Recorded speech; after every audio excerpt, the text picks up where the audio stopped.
మన జిల్లాలో వచ్చి మన ప్రాంతంలో ఉన్న విశాఖ డైరీ వచ్చి ప్రభుత్వం వచ్చిన వెంటనే ₹2 లీటర్ తగ్గించింది. ఇది ఒక దుర్మార్గమైన పని.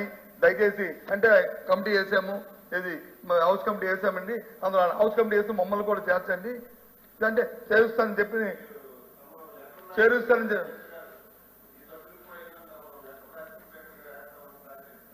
ఓకే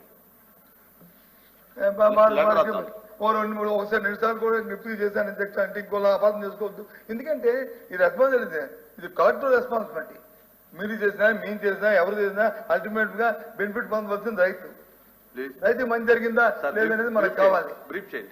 రాజకీయాలను వచ్చి పరంగా పెట్టుకుని కొందరు ఉంటారు అధ్యక్ష, వాళ్ళకి ఇంకో పనులు ఏ గవర్నమెంట్ వస్తే ఆ గవర్నమెంట్ అధికారంలో పెట్టుకుని మా గవర్నమెంట్ లో ఉన్నారు, ఈ గవర్నమెంట్ ఉన్నారు, అన్ని గవర్నమెంట్ లో ఉంటారు.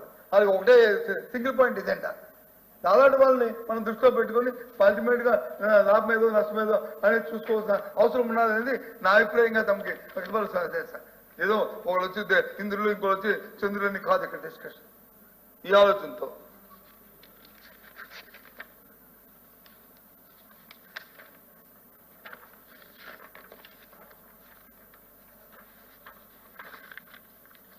ఎందుకు మేము చెప్తుంది ఏంటంటే ఫైనల్ గా మేము మంత్రి గారితో ఇంకా మళ్ళీ ఎక్కువ మాట్లాడితే మా అమ్మ వచ్చి అమ్మమ్మ వెళ్ళిపోతారు మీరు అంటే మేము వెళ్ళం. నేను లేను మీరు ఉన్నప్పుడు లోన నుంచి టీవీలో చూశాను వెళ్ళిపోతాను. ఒక అద్భుతమైన డిస్కషను, ఒక కోఆపరేటివ్ గా ప్రశ్నకి ఆన్సర్కి వస్తే సమాధానం వస్తే గౌరవంగా ఉంటాం అధ్యక్ష.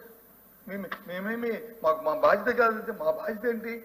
ప్రజలకి ఏం జరుగుతుందో, ప్రభుత్వం ఏ కార్యక్రమాలు జరుగుతున్నాయో ప్రజలకు తెలియచెప్పడానికి ప్రభుత్వం ఒత్తిడి తీసుకొచ్చి మేము అర్థం చెప్పించాలి. లేదు వాళ్ళే చెప్తే సంతోషం అని చెప్పి దాన్ని అవలంబించడానికి ప్రయత్నం చేయాలని మా తాలూకు ఆలోచన అధ్యక్ష. అంతేగాని ఊరికినే మేము వచ్చాం అంటే మొన్న కూడా ఏమైంది అధ్యక్ష అంటే ఆ విషయానికి వెళ్దాం. ఒకసారి నేను ఆ విషయానికి వెళ్ళను అధ్యక్ష.